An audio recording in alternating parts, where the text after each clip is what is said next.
put together a wish list for the perfect Roland P-6 if I was to design this. The fact that it doesn't have these things I'm about to mention doesn't mean this is not the perfect groove box. Doesn't mean it's not a good choice. It doesn't mean that it's whack. It doesn't mean that it's not going to work for what you needed to do. You have to do a lot of toggling of the on-off switch.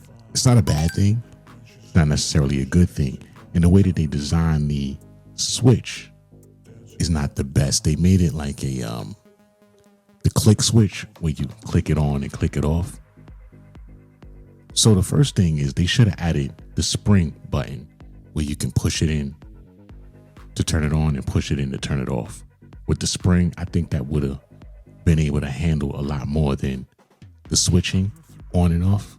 The spring button would have definitely been a better option for the wear and tear that you do on the on and off switch for this device. So that's the first thing. So it's been a lot of talk about the memory. The onboard memory on this is not a bunch. It's not terrible, but it's not great. They could have definitely added a tiny micro SD card slot to this, maybe in the front, on the side, just to give you the option to expand the memory a little bit. I know these things, when you start adding things on it, it adds on to the price. They wouldn't have been able to keep it as cheap as it is. Some of these things are a no-brainer. Definitely would have made it a more attractive device. A mini SD card in the front, on the side would have been perfect.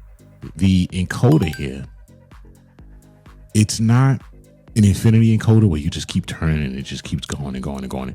It does have grooves on it, but they could have made this a push button encoder, the same encoder that's on the SP. That wouldn't have cost so much more, I don't think.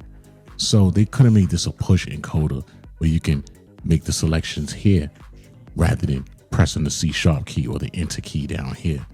The screen. Now, yes, this has a microwave screen and it's super hard to read the menu sometimes. You have to definitely get familiar with the commands because everything is kind of abbreviated. So you have to be familiar with the commands to know what's what. For this screen here, they definitely should have added a backlight. They could have made this screen backlit, and they could have just made it a little more easier to read with a backlit screen, in my opinion. That would have been another option that would have made this perfect. Yeah, they could have added for the main out.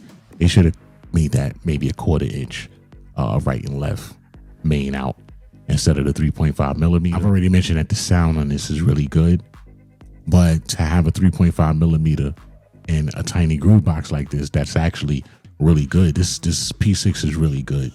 For something so good, they definitely should have added the option for at least a right and left 1/4 inch for your main out. If you want to perform with this, it's going to be pretty hard bringing this into a DJ booth or a stage and just having a 3.5 millimeter option as your main out. Definitely 1/4 inch main outs. If they wanted to keep everything else 3.5 millimeter, that's fine. But for your main outs, 1/4 inch mains would have been perfect. Last but not least, not a deal breaker, but I definitely would have added another color to the buttons and to the pads instead of just having one standard color of orange. It makes it really difficult to perform that way. You have to use visual cues, which is fine too.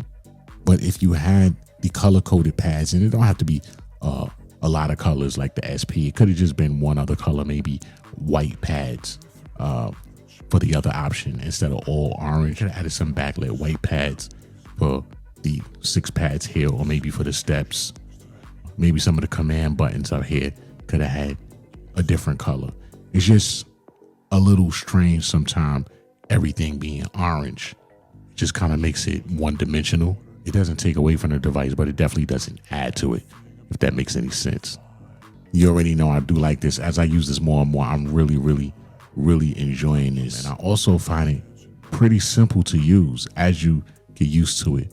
First glance, or maybe looking or listening to some of the features and the options, it's not that attractive. But once you actually get your hands on it, you start to play with it, you start to use it, you really get to understand what the excitement is about, and you really get to understand what that gravitational pull is when it comes to this Roland P-6.